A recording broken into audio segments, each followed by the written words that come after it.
Alternate side parking rules are in effect early this year in Binghamton because of the snow. And Truth Farm is now introducing a student chapter to educate youth about substance abuse and drug addiction. The new facility is scheduled to be operational in the first quarter of 2017 and is expected to bring more than 150 jobs to the area. Bailey says it's the popularity of vinyl that's bringing generations together. She says the nursing memorial in D.C. is an excellent depiction of how the nurses work. Baseball fans come to Cooperstown from all over the country for induction weekend, and it's not just a big weekend for the fans, but also a busy weekend for local businesses.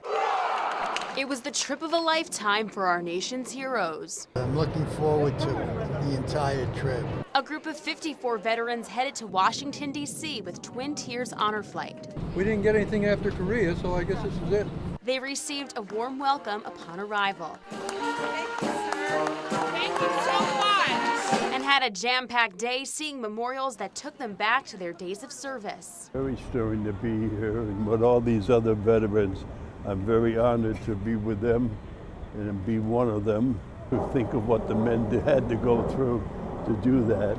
And I really enjoy seeing it here in Washington. And it wasn't just soldiers. A former Army nurse also came along for the trip. To see these memorials, to celebrate being a veteran, the honor of just coming.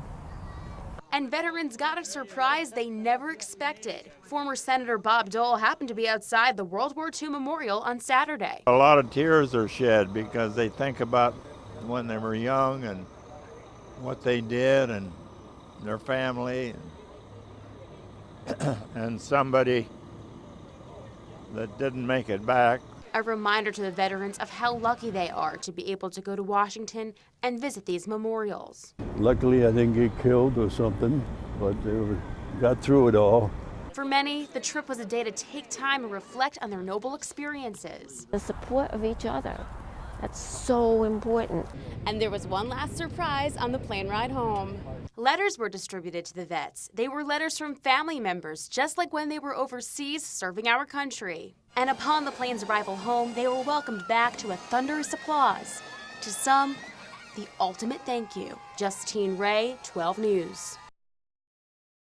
Kevin Carroll died in custody at the Broome County Jail September 30th. He was awaiting trial after being convicted of a murder charge and possession of controlled substances. He is the second man to die in the Broome County Jail in less than 2 years. What was the illness that he had? I can't give you that yet because autopsy is still pending and the pathologist is waiting for the toxicology reports. Carroll was first taken to UHS Wilson Hospital on September 27th. The doctor felt he should be in the hospital, sent him there, and he unfortunately passed away, his illness. Carroll's death comes after the death of another inmate named Saladin Barton, who also died in custody. Sal Barton was the first person to die in 5 years.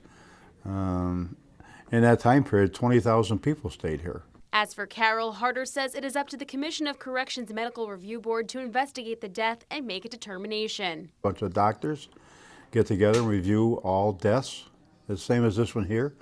We'll put all the medical records together from the hospital. Sheriff Harder says that many times inmates come to the jail with pre-existing health conditions, and that's why nurses are there around the clock. If you worked here as a booking officer and heard all the problems that they have, their health problems, and the treatment they're not getting on the street because they have no medical insurance and so forth, you'd see what it's like. In the town of Dickinson, Justine Ray, 12 News.